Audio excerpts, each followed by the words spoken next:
So unless you're literally living under a rock, by this point you've probably heard of OnlyFans. And you have questions about it. Is it a bubble? Is it a fad? Is it a porn site? How much are my feet pics worth? Should I get an OnlyFans? It sure seems like a good idea when I look at my credit card debt. And then you wonder, is this gonna kill my legit career? Will I never work again? Well, hang on, if it's such a dirty little secret, how come Cardi B and Michael B. Jordan just signed up for OnlyFans? I am a regular dude who somehow got to the top 0.53% on OnlyFans, and in this video, I am gonna tell you everything you need to know to launch a page, get to the top 1% yourself, and make a killing. That's right, I am making Hollywood-level money in my little home office here in Portland, Oregon. OnlyFans has truly changed my life. I hope it changes your life too. Make sure you stick around to the very end of this video because at that point, you are gonna be a certified OnlyFans expert, ready to take your own page to the top 1%. And hey, even if you don't sign up for it, you will be able to wow all the guests at your next dinner party when OnlyFans inevitably comes up as a topic. Guys, smash the subscribe button for the YouTube algorithm and let's get to it. OnlyFans actually put out a video that you may have seen where I gave my tips on how to get into the top 1%. Here is the main takeaway from it. Now here's the deal. When people are new to OnlyFans, they ask me, Jules, what if I run out of ideas? What if I just can't come up with stuff to post? And I say, don't sweat it, talk to your fans. They are gonna have the best ideas, better ideas than you might have even if you sit there all day thinking. Open the lines of communication. Ask your fans what they wanna see. And I promise you, if you follow that piece of advice, you will skyrocket to that top 1%.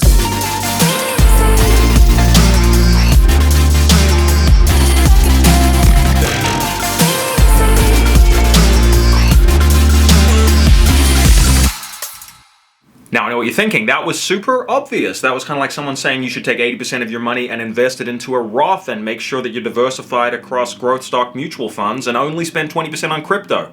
Yes. Also good advice. Just because it's a cliche doesn't mean it ain't true. You asked me some questions, so let's get to them. Do females earn more money with a PG-13 account or one showing explicit pics and vids? I think that really depends. I know that there are some sites that just do lewds, meaning not actual nudity, but implied nudity. They do fantastically well. All I would say is, if you're a safe for work page or an adult page, you gotta tell people what to expect. You know, maybe you are clean on the main page, but you might play up a bit in the DMs, but let people know, because the only thing you can do wrong on this platform is mislead people. And on that point, you gotta be yourself. You just gotta be yourself. Look, I like football, I like wrestling, I like movies. My content revolves around stuff that I like. You know, I did a Super Bowl themed photo shoot. I have made a mini movie and I'm gonna be putting it serialized onto OnlyFans. You're gonna do what I say. Hey, chill, all right?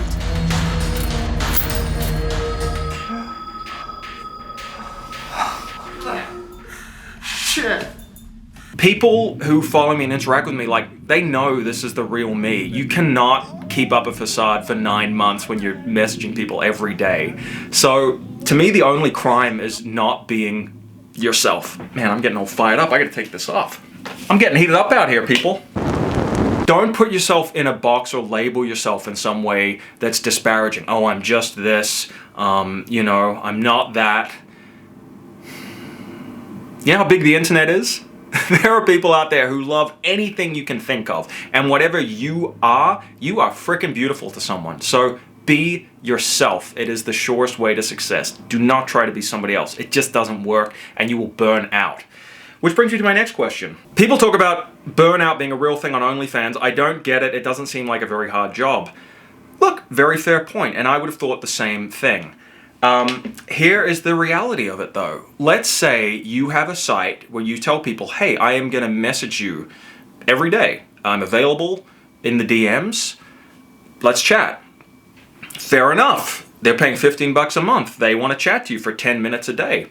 No problem. Well, let's say that you get up to 500 subscribers, okay? And they each want to talk to you for 10 minutes a day. I mean, that's not really unreasonable. I'm paying $15 a month. You can chat to me for 10 minutes a day. Well, now you're at 5,000 minutes per day. Let's divide that by 60. That's, according to my calculations, about 83 hours. So you can see the issue here.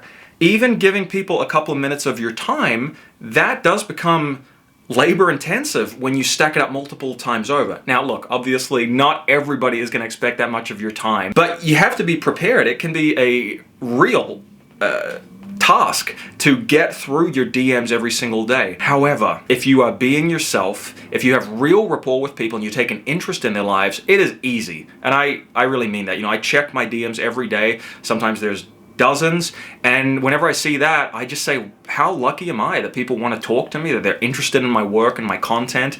I always take a positive view, and really the thing that helped me was, you know, I asked questions about them. I want to know about their pets and what's going on in their lives, and everybody's different. You know, one guy, he's just lost his job, another guy just got a promotion, one guy's sick, one guy's in the best shape of his life.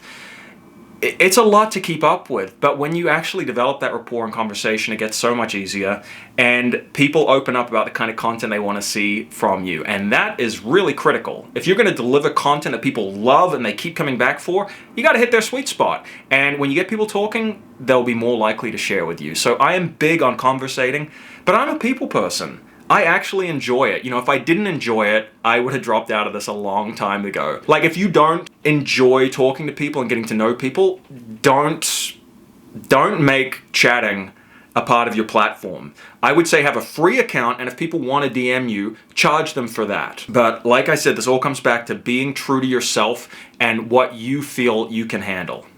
Only you know the answer to that. What's it like being your own boss?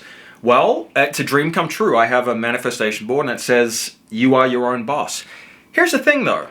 When you have an actual boss, like another guy that you go to work and then you get to leave after, you know, you've done the 9 to 5 shift, it's kind of nice to get away from that guy and say, God, my boss is such a freaking asshole, and bitch about him to your girlfriend or boyfriend and have 12 hours away from that guy. When you are your own boss, you are living with that boss 24/7. You go to bed with that boss, you wake up with that boss. So ask yourself, what kind of a boss are you going to be? Because it turns out that you might be a bigger asshole to yourself than your old boss was to you.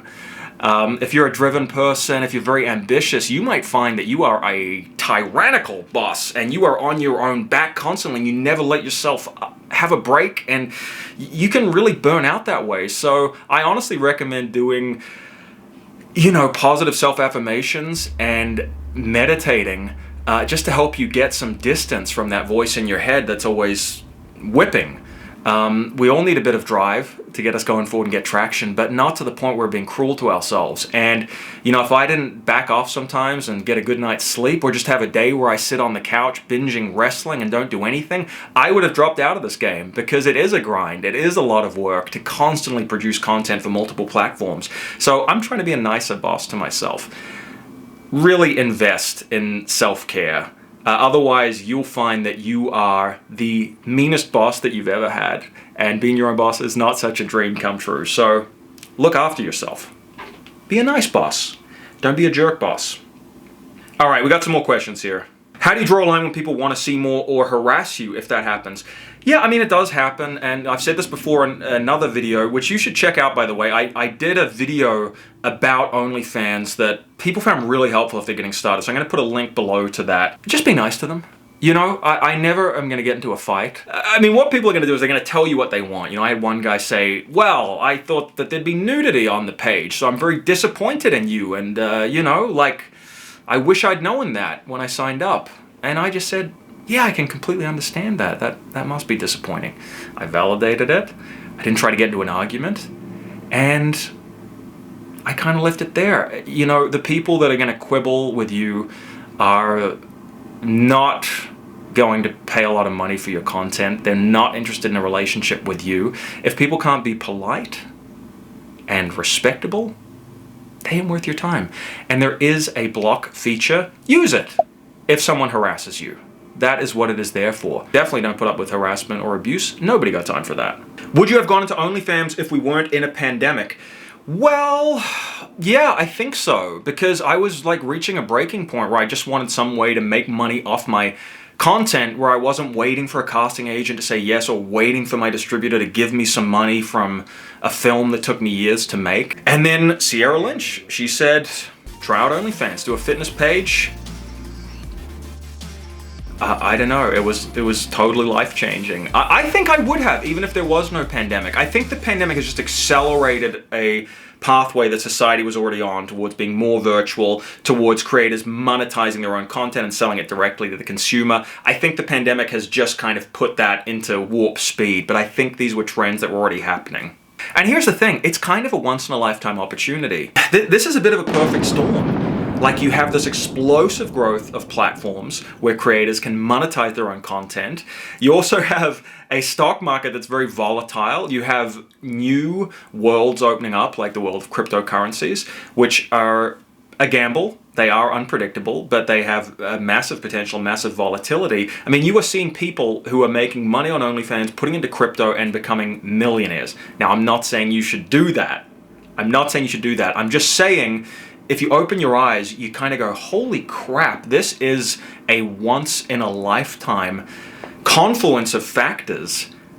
Geez, I want to maybe get in on this a little bit. So for me, I've been working my ass off on OnlyFans, producing hopefully great content, fitness content, mini movies, photo sets, and I am not just blowing the profits on fun stuff, although I did totally buy a WWE replica World Heavyweight title. I've wanted it since I was 5, okay, so sue me. But when I'm not buying WWE titles or spinning NFL helmets, I reinvest in my content, and then I also invest in the stock market and ETFs and cryptocurrencies, and I diversify. But I'm trying to grow the money because I'm kind of like, this is a once-in-a-lifetime opportunity. I don't know how long this is going to last. So I'm going to just go for this as long as I can, as long as people are enjoying the page. I'm going to keep doing it. And frankly, it keeps me in the game as a writer, director, actor, because now I have time to actually work on my auditions and write screenplays and direct the documentary like I'm doing right now. If I was working a 9-to-5 minimum wage job, I don't really have time to do that. What would your OnlyFans movie plot be, beginning, middle, end? Well, I am actually making a feature documentary right now. I just watched a 70-minute cut. I can't tell you too much about it, but suffice to say, my OnlyFans journey does come into it. It is about the world that this video is about, of content creation and sexing up your image and putting a price on that, and how that kind of clashes and intermingles with Hollywood and traditional Hollywood. So super excited about it. Someone else said, what is your next movie? That is it. I'm hoping to have it cut by spring. And if you do subscribe to my OnlyFans, I'm going to keep you updated on it. It's a top secret project. I'm not posting about it on Instagram and Twitter and stuff like that, but I am dropping some morsels and giving some little teasers on my OnlyFans. So if you're excited about my film work, you should subscribe, because that's the best way to find out. How's the communication with your fans through DMs? It's awesome. It is awesome. I have amazing people. I've made real friends. Incredible people. I got one of the world's biggest fashion designers subscribing. I'm not bragging. I'm just like, it blows me away, the people that are on there. I've made incredible connections. I've had someone invest in my next film just because they were a fan of my content. So, yeah. Like, get to know the people that you're talking with. You will have some absolute gems in there, I promise you. Don't think everyone's some pervert. I mean, there's a couple perverts, don't get me wrong. But, like, these are people on the other end, and they're paying good money to subscribe to your content. So for God's sakes, take a second to get to know them. You might be doing yourself a favor, honestly. This is a cute question. What makes you more alive and loving? Well, my girlfriend, my family, who I don't get to see much because they're in Australia, and I have a beautiful little cat named Chief. This is actually my #1 tip for OnlyFans. If you work from home, get a pet. Seriously. That cat is like my little mental health cat.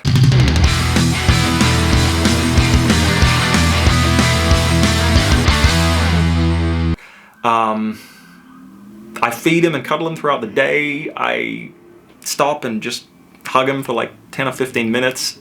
It honestly keeps me sane, like just producing content all day and chatting to people online and staring at a screen all day, it does get kind of draining. And yeah, having a little pet in the house is kind of the sweetest thing ever. I was really struggling. I was really knocking on the door of depression when my girlfriend went back to work, because she goes to a job, and I was at home, just left to my own devices, and it sucked. It was so hard. And we talked about getting a fish. Nothing against fish, but look, they don't cuddle. They don't cuddle. Have you ever cuddled a fish? Exactly. Kitties cuddle. And our little guy Chief is very cuddly. So I love Chief, and I recommend getting a pet. How do you justify $15 subscription when Netflix only costs $10? It's a great question. I mean, if you get Netflix, you have thousands of hours of content. You have a limitless supply of content. What is it about your OnlyFans that you've got the gall to charge $5 more? Well, there's a great graph that my friend Peter Yang shared, and I want to put this here. Don't just think about content, because you can't compete with the content of Netflix or Amazon or any of those platforms. But what you can do is create a community, and what you can do is have interaction with people. And that human interaction and the feedback around content, like, hey, I really like this, why don't you do another thing like that? That interaction is kind of worth its weight in gold. For the creator, because we get validation and feedback, and it actually makes our content better, and for the consumer, because they get stuff that they love, and it's specifically what they want to see, and Netflix doesn't give you that. You can't write to Netflix and say, will you please make a mini-series about this? And they say, sure, I'll have it for you tomorrow. That's not a thing. So don't get too hung up on producing this professional content that's going to rival a Netflix or an Amazon or a Disney Plus. That's not going to happen, okay? People do have realistic expectations. And again, it's actually not so much about the content. It's about the community. It really, really is. All right, here we go. Got some comments here. Right now, most of my subscribers and all of my big spenders are people I know in real life. Has this been the case for you? How do you attract new subscribers that you don't have a personal link to? Really good question.